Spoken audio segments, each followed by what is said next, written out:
Hello, hello, hello. I'm going to start by saying I'm nervous.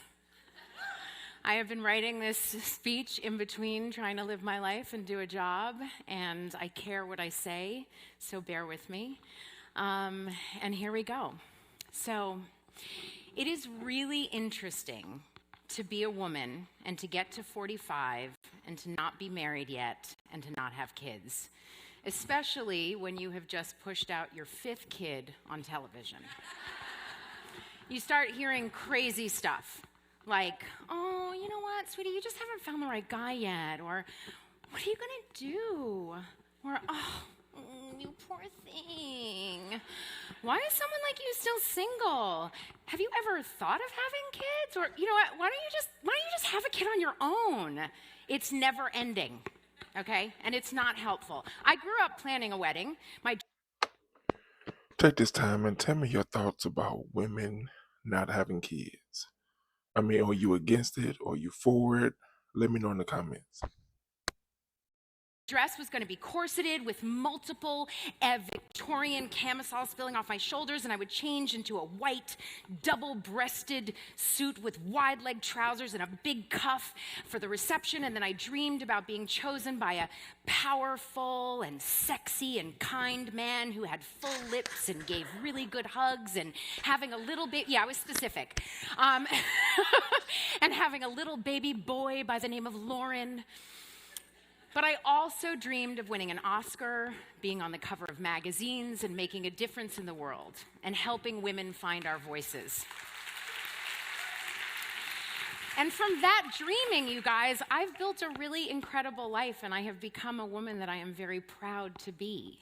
And then someone just walks up to you and, they're like, a friend of mine adopted at 52. I mean, it is never too late for your life to have meaning, sweetie. And my worth just gets diminished as I'm reminded that I have failed on the marriage and the carriage counts. Me.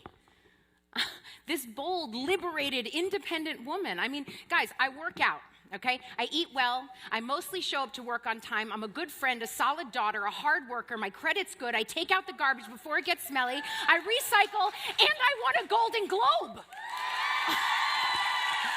I mean, I'm killing it. So why? Why do I get snapped? Take this time and give me your list of attributes in the comments. This way, and as if all that I've done and everything that who I am doesn't matter. And I look back and I think about all the ways that we're told that those two hashtag goals, being chosen and having kids, are what makes you worthy. I mean, nursery rhymes, fairy tales, books, movies, 16 Candles, every love song, and yes, 16 Candles, that was a good one. And even Blackish are reiterating this narrow story of husband plus child equals woman. And by the way, that doesn't discount anyone who has a husband and a child. This is just my version of the narrow way that I am undermined. And by the way, it's not just, fairy tales and books. The patriarchy. Yeah. The patriarchy is not pleased with me right now. I am failing at my function. And let me tell you, Mike Pence, excuse my French, but he's fucking confused by me right now. And frankly, I often get a little bit confused. Here's something that I've done way more times than I care to admit, trying to gather the courage to tell my ex, whom I love, by the way, that I want to date other people, even though we're no longer together and we're broken up. Yeah. And during the last bout of doing just that, I did what enlightened ladies do, and I got out my journal, and I'm sitting there, and I'm free writing, and maybe I'm having a conversation with my inner child, and I write down these words. My life is mine. My life is mine. What does my life is mine means to you? Those words stopped me in my tracks. And honestly, they brought tears to my eyes. It seems so obvious, but obviously it wasn't. Because I have not been living my life as if it was my own. I mean, to a certain extent, yes. Yes, I have. But on a deep level, no. So if my life is actually mine, then I have to really live it for myself. I have to put myself first and not be looking for permission to do so. But when I put myself first, what comes back at me from very well-meaning people, men sometimes, social media, random ladies at the gym, Mike Pence, whomever, they tell me in all sorts of ways that I am being selfish, pushy, aggressive, controlling, relentless, stubborn, a slut, a nag, oh, and my favorite, a ball breaker. Tell me in the comments, what do people tell you about being a woman? I mean, is it negative, positive, or a little bit of both? Because God forbid a few balls get broken. So when we put ourselves first by doing things like saying no, speaking up, sleeping with who we want, eating what our bodies intuitively tell us to eat, wearing training bras instead of push-up bras, posting a picture without using Facetune, so bold. We are condemned for thinking for ourselves. It's funny. Because it's like a crazy thought. Like, who the heck would do that? You gotta smooth. Sorry. Or I like to tap. Tap. So it looks real. Just tap it. Sorry. Okay. We are condemned for thinking for ourselves, being ourselves, for owning our experiences, our bodies, and our lives. By the way, I purposefully have one earring on. This one was messing with the mic, but I really didn't want to lose the look, okay? All right. That kind of boldness is seen as threatening and scary, and it's certainly not what the patriarchy had in mind. So join me for a moment and imagine, what would it be like for women to completely own our power? To have agency over our own glory, our sexuality, and not in order to create a product or to sell it or to feel worthy of love or to use it as a tool for safety, but instead. Let me know in the comments, answer that question. What would it be like for women to completely own their power? As a way of being. Imagine that. Truly owning our own power, agency, and sexuality. Especially in this moment, in all its volatility, with all that is happening as the pussy grab tree is being shaken and grabbers are dropping like rotten fruit. At the same time as all of that, all the volatility, there's this surge of empowerment happening. Black Lives Matter, Black Girl Magic, the Women's March, Me Too. Me Too. You too?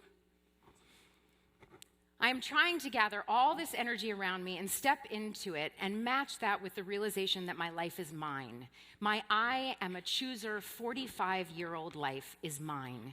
And it's no coincidence that these two forces are meeting at the same time. And here I am sorting out what my life looks like when it's fully mine.